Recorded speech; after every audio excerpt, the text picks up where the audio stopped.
Aquí empezamos. Aún está por definirse el mecanismo de focalización de combustibles. El ministro de Economía aseguró que uno de los objetivos es liberar recursos para atender otras necesidades de inversión. Mañana el ministro viajará a Panamá y luego a Estados Unidos para un nuevo acercamiento con los multilaterales de crédito. No han sido pocas las propuestas para focalizar el subsidio a los combustibles. Una de ellas, por ejemplo, una tarjeta con cupo para utilizar en gasolineras. Un mecanismo de fácil aplicación, dice el analista económico Alberto Acosta Burneo.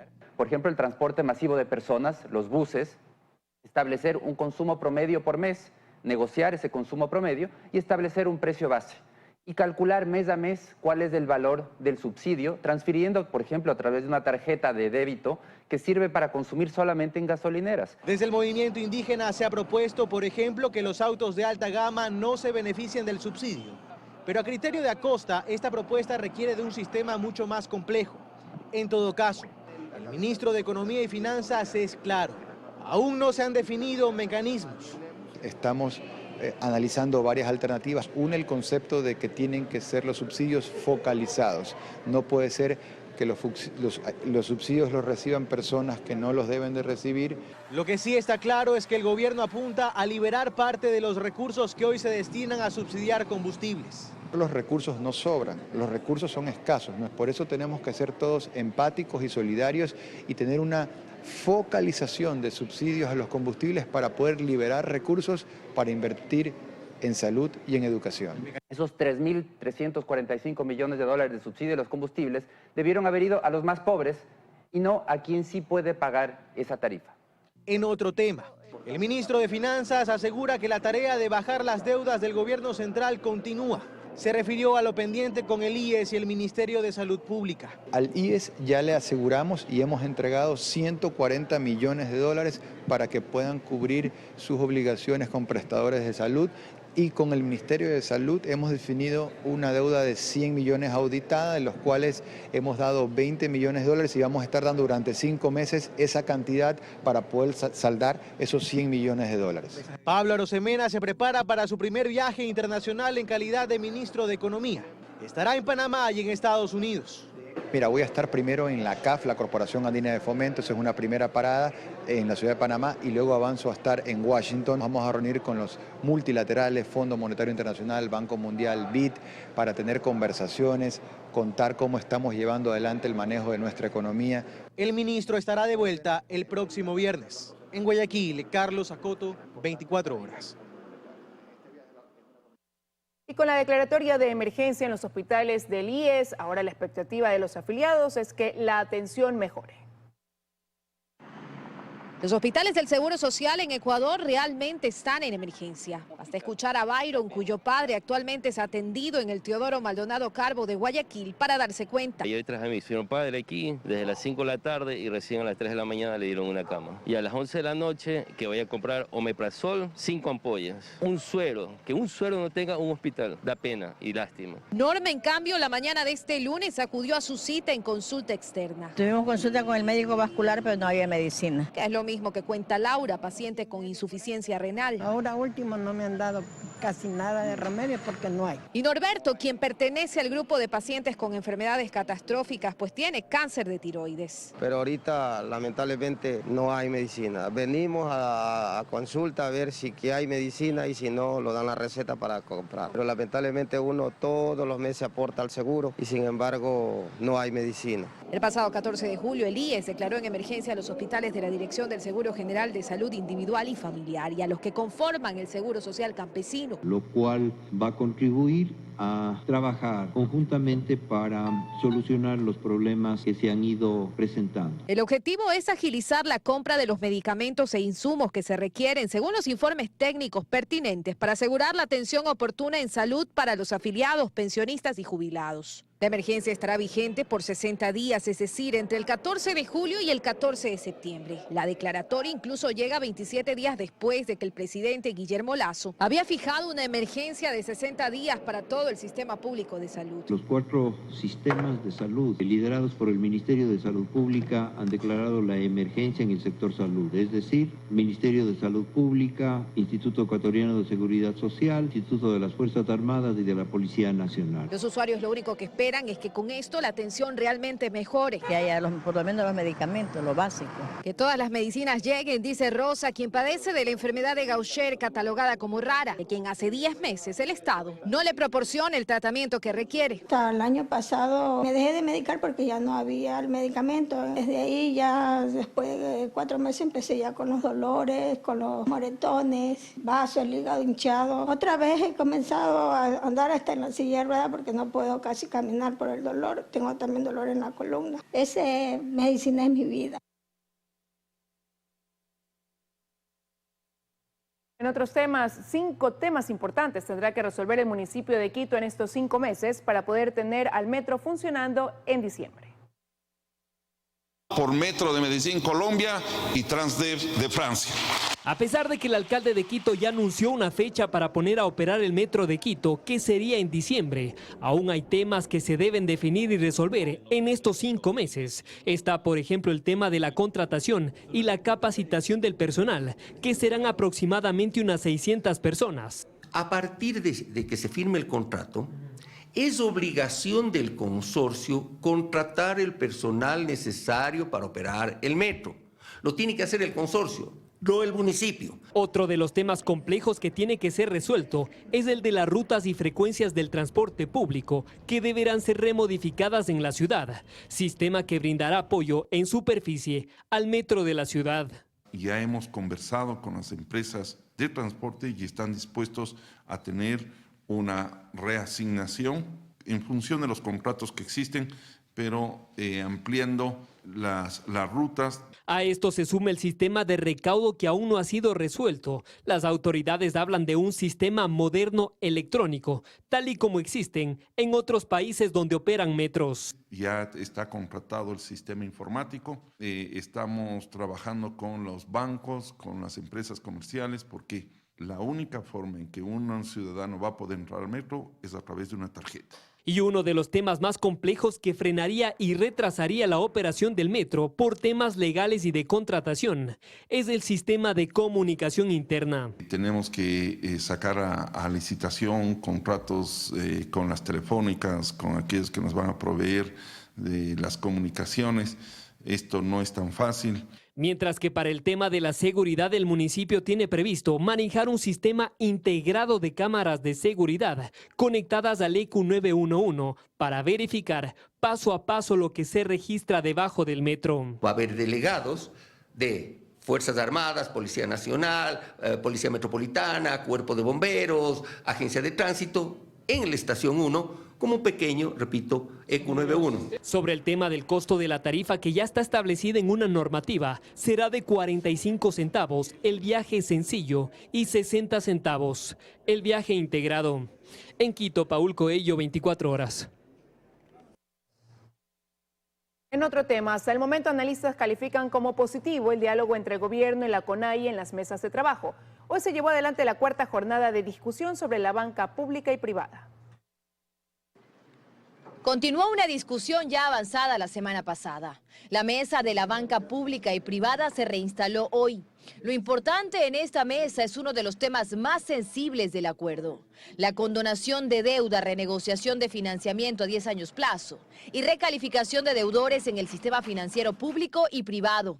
Mientras en las mesas se discute y aún no se cierran acuerdos, desde afuera, analistas califican esta primera fase del diálogo como positiva. Una esperanza de conciliación al país y sobre todo esta posibilidad de llegar a acuerdos, que creo que es lo más importante en este punto. Es decir, hay capacidad de diálogo, está la predisposición puesta y eso ciertamente siempre va a ser positivo. Aunque también piensan en los momentos tensos que se han vivido.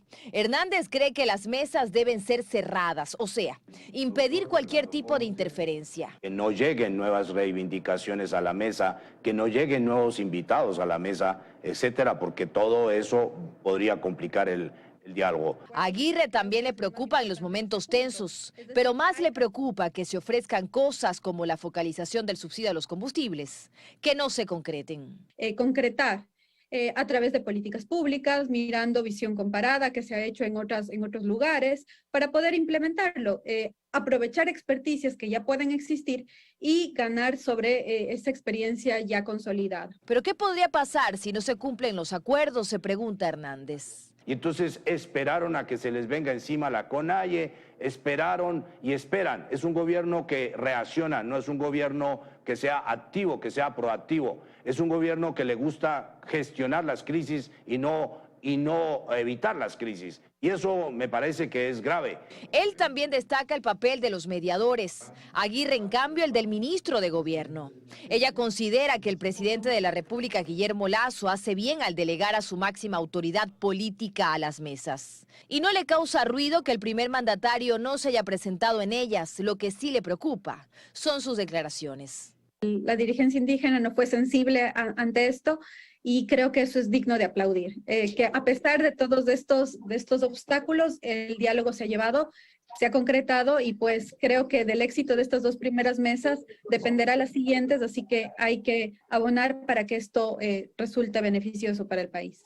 Hernández, en cambio, cree que la CONAIE debe explicaciones. Bueno, ahí el señor Issa, en vez de estar bravo con lo que dijo el presidente, debería sensatamente mostrar las cuentas y decir cómo fue que se financió o se financiaron esas movilizaciones. Mañana se instalará la mesa de financiamiento productivo y este jueves se reinstalará la de focalización del subsidio a los combustibles. Dayana Monroy, 24.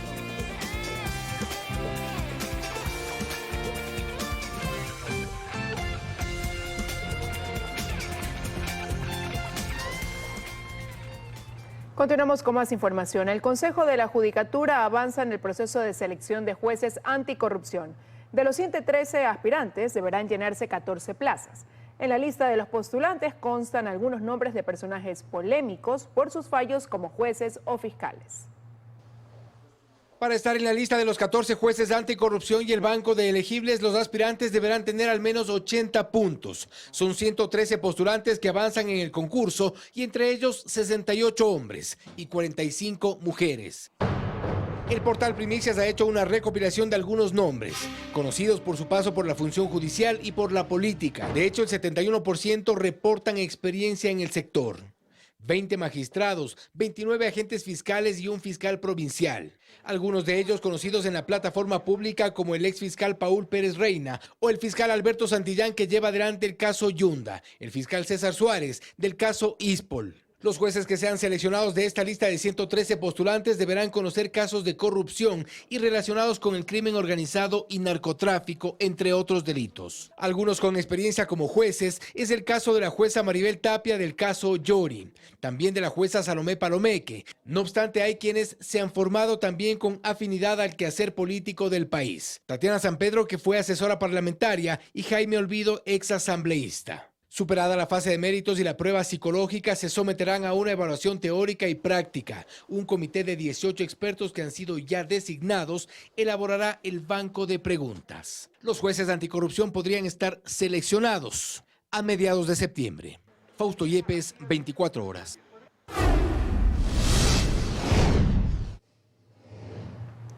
El Procurador General del Estado, Íñigo Salvador, cumplirá el periodo para el que fue designado el próximo 31 de julio. El contacto es con Daniela Valencia, quien está en los exteriores del Consejo de Participación Ciudadana. Hola Daniela, cuéntanos.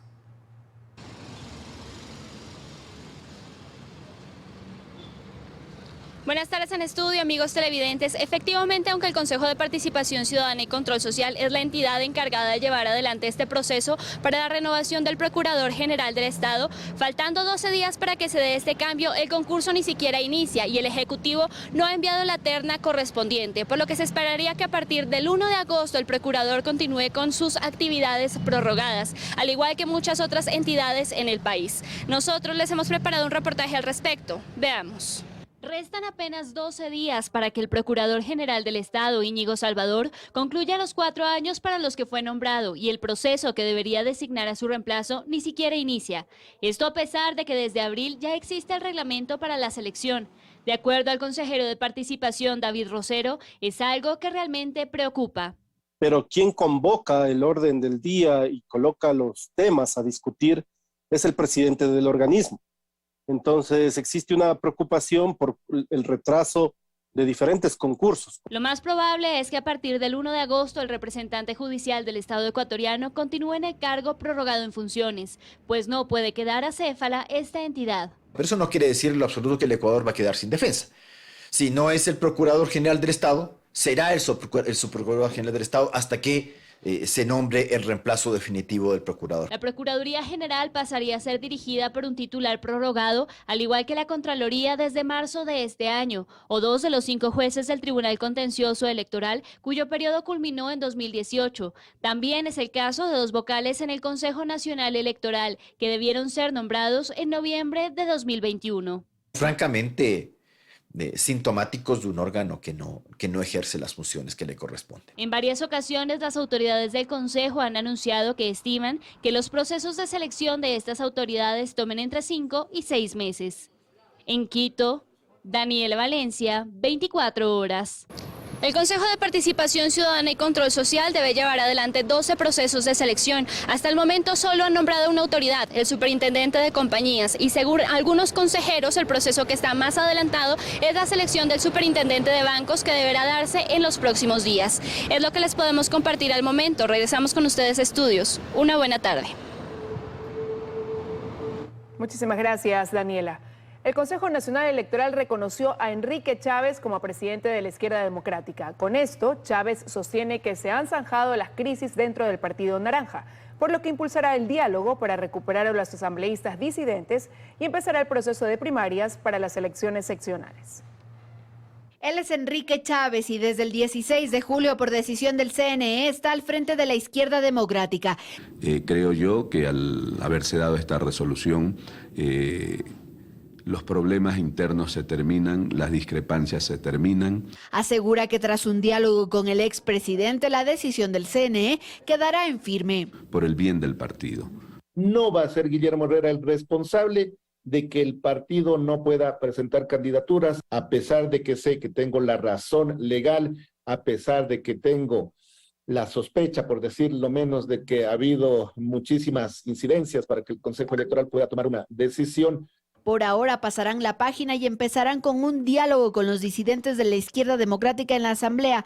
Y vamos a hacer nuestra prioridad de unificar el bloque. Vamos a convocar una reunión para tratar primeramente la unificación de ellos. Que si se puede unificar, por supuesto, siempre podrá realizarse si hay la voluntad política para hacerlo. El partido jamás puede, y no lo vamos a permitir, se convierte en una cacería de brujas. Para eso estamos personas con madurez, con sensatez, para llevar adelante este proceso. Y lo segundo urgente serán las primarias para las elecciones seccionales. Se presentarán candidaturas en todas las provincias. La mayoría de los presidentes, pese a los problemas internos del partido, no descansaron, siguieron trabajando y sí han hecho el escogitamiento de diferentes candidatos, que en los próximos días se darán a conocer. Mientras que para las elecciones generales de 2025, Javier Hervas tiene un pendiente por resolver. Él recibió ciertos cuestionamientos del presidente de la República, tendrá que solucionar esos problemas. En Quito, Andrea Samaniego, 24 horas. Para los comicios seccionales del 2023, las organizaciones políticas deberán cumplir nuevos requisitos, entre ellos un 30% de mujeres encabezando las listas y la inclusión de al menos el 25% de jóvenes. Belén Marizalde sigue este tema y con ellas el contacto ahora. Hola Belén, cuéntanos. Hola, ¿qué tal? En estudio, amigos televidentes, muy buenas tardes. Efectivamente, las organizaciones políticas deberán cumplir con este nuevo requisito. Desde el Instituto de la Democracia sostienen que hay amplia participación en sus escuelas de formación. Suman alrededor de 4.000 participantes entre mujeres y jóvenes. Sin embargo, todavía hay preocupación si tomamos en cuenta los datos de las elecciones seccionales de 2019. Por ejemplo, de las 221 alcaldías que se deben elegir, apenas 13% de candidatas fueron mujeres y solamente 19 fueron electas. Nosotros les hemos preparado un informe detallado al respecto. Veamos. Desde el 22 de julio hasta el 5 de agosto se realizarán los procesos de democracia interna, en los que las 276 agrupaciones políticas habilitadas deberán escoger a sus candidatos. Sin embargo, para estos comicios, las organizaciones deberán cumplir con ciertos requisitos, entre ellos un 30% de mujeres encabezando las listas y 25% de participación de jóvenes entre 18 y 29 años. Para la presentación de candidaturas para prefectos, en el caso de los movimientos y partidos nacionales, el 30% se calculará sobre el total de los postulantes a las dignidades que se presenten. De 23 provincias, al menos 7 mujeres deberán estar integrando justamente la lista correspondiente. Para el caso de las candidaturas en las alcaldías, al menos 66 candidatas deberán ser mujeres. Sin embargo, pese a que la ley dispone la inclusión de mujeres y jóvenes en las candidaturas, su elección sigue siendo una tarea compleja. Por ejemplo, en las elecciones seccionales de 2019, de las 221 candidaturas a alcaldías, solo el 13% correspondió a mujeres y apenas 19 ganaron las elecciones. Una cosa es que puedas participar, pero ¿cuántas de aquellas logran esa representatividad? Que este es el desfase en el que nos encontramos.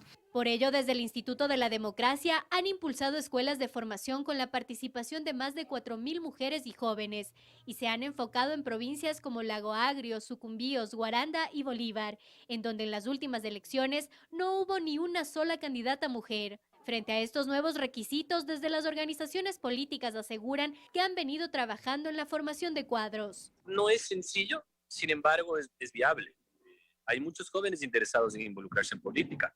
También es cierto que los jóvenes encuentran en la política una actividad desgastada, deslegitimada por los escándalos de corrupción. En caso de que las organizaciones políticas incumplan con esta disposición legal, no podrán participar. En 6 meses en el Ecuador se deberán elegir 221 alcaldes, 23 prefectos, 443 concejales rurales, 733 concejales urbanos, 131 concejales urbanos por circunscripción y 4.019 vocales de juntas parroquiales. Como ustedes escucharon, entonces las organizaciones políticas que incumplan con esta normativa no podrán ser calificadas para participar en las elecciones de 2023. Esa es la información que nosotros tenemos a esta hora. Ustedes continúan con más desde estudios. Muy buenas tardes. Buenas tardes también para ti, Bela, y muchísimas gracias. Las universidades se preparan para asumir el proceso de admisión a la educación superior. Desde la Universidad de Guayaquil esperan que se homologuen los exámenes a nivel nacional y desde la SPOL aseguran ya estar listos para el cambio. Es una de las pocas universidades para las que el cambio no será tal. La SPOL siempre mantuvo su examen de acceso a la universidad y a la par los estudiantes debían pasar el examen de la CENESID. Su vicerrector explica que lo que ocurrirá ahora es que los jóvenes que quieran entrar a la universidad únicamente deberán pasar el examen de la SPOL. En realidad vamos a hacer lo que hemos venido haciendo. Uno de los temas claves sería que todo esto se traduzca también en una reducción del tiempo que el estudiante dedica a ingresar a las universidades, haciendo que todo el proceso de ingreso a la universidad le tome entre 8 y 10 meses. Puedan ya comenzar a ver su ingreso a la universidad de tal manera que tal vez en no más de 3 o 4 meses. En cambio, para la Universidad de Guayaquil sí será un cambio. Su rector dice que se preparan para que en el 2023 ya el examen de acceso lo manejen ellos, pero cree que todas las universidades del país deberían homologar un examen. Porque no sería justo para los estudiantes que aplican, por ejemplo, medicina en una universidad.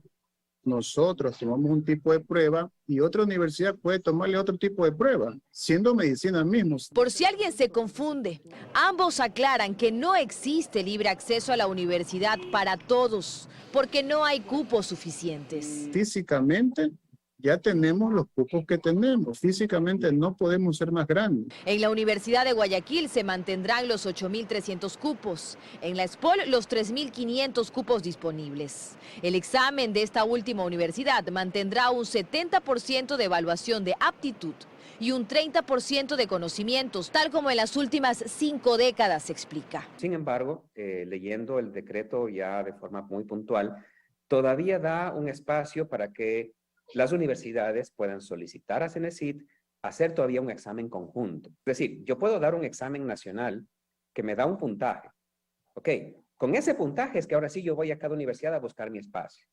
El problema es que antes se hacía el examen y además la misma CENESID manejaba el esquema de cupos. Pero hay que hablar también de una realidad. ¿Cómo evitar la corrupción en el momento del acceso a la universidad? Desde la de Guayaquil dice que podrían contratar a una empresa externa para que realice el examen. Lo que no podríamos conocer hasta que el Consejo Universitario de cada universidad lo diga es si el examen lo toma la misma universidad o puede ser una empresa consultora externa también. ¿Y desde cuándo comenzará este nuevo método? Durante 2 semestres más, el examen seguirá siendo el Transformar. Ya en el 2023 serán las universidades las encargadas de, a través de un examen u otro método, definir la forma de acceso a la educación superior, es decir, el examen, con otro nombre y administrador. Sigue vivo, pues cupo para todos no hay. Dayana Monroy, 24 horas.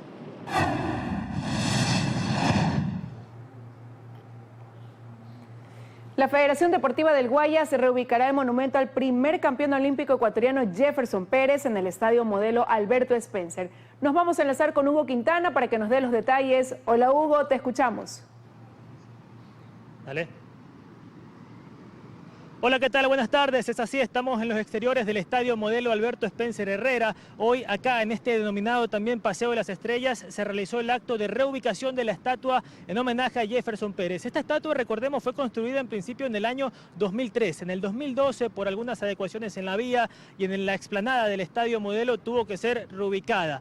Estuvo embodegada por muchos años y hoy Fede Guayas tomó la decisión de reubicarla acá en este Paseo de las Estrellas como homenaje a nuestro campeón olímpico Jefferson Pérez, quien recordemos fue varias veces campeón del mundo, además 2 veces medallista olímpico, siendo el oro obtenido en Atlanta 96 su máximo logro. Jefferson se refirió a este emotivo homenaje que se le realizó acá en los exteriores del Estadio Modelo. Pero quiero agradecer a Fede Guayas, a Roberto, justamente por este detalle y lo que él ya ha mencionado, ¿no? Esto es el inicio de nuestra transformación en esta galería, en este pasaje que constatarán o más bien aparecerán otras figuras importantes del deporte. ¿Qué tan importante es que se pueda reconocer de cierta manera a aquellos que dieron gloria al deporte ecuatoriano? Yo creo que es importantísimo recuperar nuestros hitos históricos. En el deporte, en la cultura, lo he mencionado, en la literatura, en el arte. Y esta es una oportunidad para que a través de una campaña del gobierno nacional recuperemos toda esa larga y rica historia que tenemos nosotros como nación. De esta manera, Fede Guayas le rinde homenaje a una de las más grandes glorias deportivas del país. Y así como ha hecho con Jefferson, tiene previsto realizar algo similar con otros de los grandes del deporte ecuatoriano. Esa es la información desde acá, desde los exteriores del Estadio Modelo Alberto Spencer Herrera en Guayaquil. Ustedes continúan con más en Estudios. Buenas tardes. Buenas tardes también para ti, Hugo. Muchísimas gracias.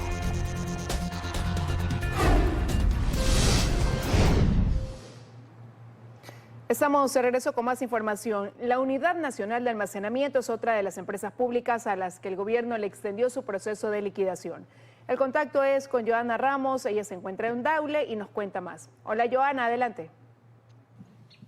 ¿Qué tal, compañeras, amigos en casa? Muy buenas tardes. Más temprano hicimos un recorrido aquí por la zona arrocera de la provincia del Guayas y visitamos la segunda planta más grande de la Unidad Nacional de Almacenamiento, empresa pública que, por cierto, entró en proceso de liquidación desde el 2019, pero que aún no puede concretar este proceso.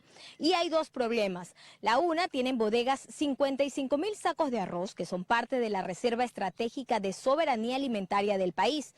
El problema es que el Ministerio de Agricultura no tiene las competencias ni un organismo ejecutor que pueda recibir y hacerse cargo del producto. El otro problema que nos comentó su liquidador Luis Hernández es que el Ministerio de Agricultura no tiene una jurisdicción para que se encargue de los procesos de coactiva que tiene la Unidad Nacional de Almacenamiento. Escuchemos lo que nos dijo. Nosotros administrativamente estamos trabajando de la mano con el Ministerio de Agricultura, recibiendo las directrices por parte de la empresa coordinadora de empresas públicas, y con estos 3 meses que nos da el decreto 492 del señor presidente Guillermo Lasso, lo que vamos a hacer es ajustar todas las cosas que debemos hacerla administrativamente, operativamente, y poder traspasar activos pasivos de derecho litigioso al Ministerio de Agricultura. ¿Cuáles son las deudas que mantiene la UNE? Bueno, deudas registradas tengo alrededor de $23 millones. Yo lo he reportado ya incluso en la última reunión al Ministerio de Finanzas, pero estas deudas son totalmente cubiertas con los activos que la UNA posee. La UNA tiene deudas por saldar por 23 millones de dólares y activos por vender por casi 40 millones de dólares. La empresa en liquidación tiene plantas de silos en Daule, Ventanas, Quevedo, Tosagua, Babahoyo y Portoviejo. Según el decreto presidencial, la UNA y otras 2 empresas públicas más, estas son TAME y Fabrec, tienen plazo para terminar con su proceso de liquidación hasta el próximo mes de octubre. Con esta información me despido. Siguen ustedes con más en estudio. Muy buenas tardes. Buenas tardes también para ti, Joana. Muchísimas gracias. Vamos a revisar otros temas. Este fin de semana fue el más violento en Guayaquil. Entre la noche del sábado y el domingo, 19 personas fueron asesinadas. 2 niños murieron al recibir balas perdidas por parte de sicarios. Uno de los eventos violentos quedó grabado. 6 sujetos con fusiles, rifles y armas cortas se bajaron de un carro y asesinaron a 2 hombres en el Guasmo Sur. En la escena, la policía levantó alrededor de 40 indicios balísticos.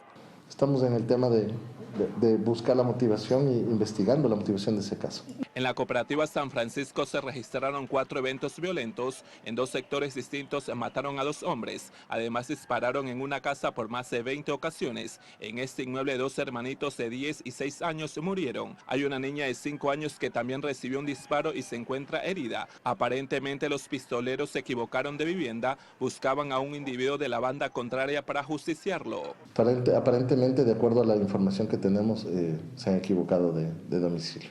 Los menores son prácticamente víctimas colaterales. Los asesinatos de este fin de semana se reportaron en Los Guasmos, Esteros, Pascuales, Suburbio, Nueva Prosperina y en el distrito Modelo, cerca de una veintena de crímenes entre sábado y domingo. Este fin de semana tuvimos 15 eventos con 19 muertes.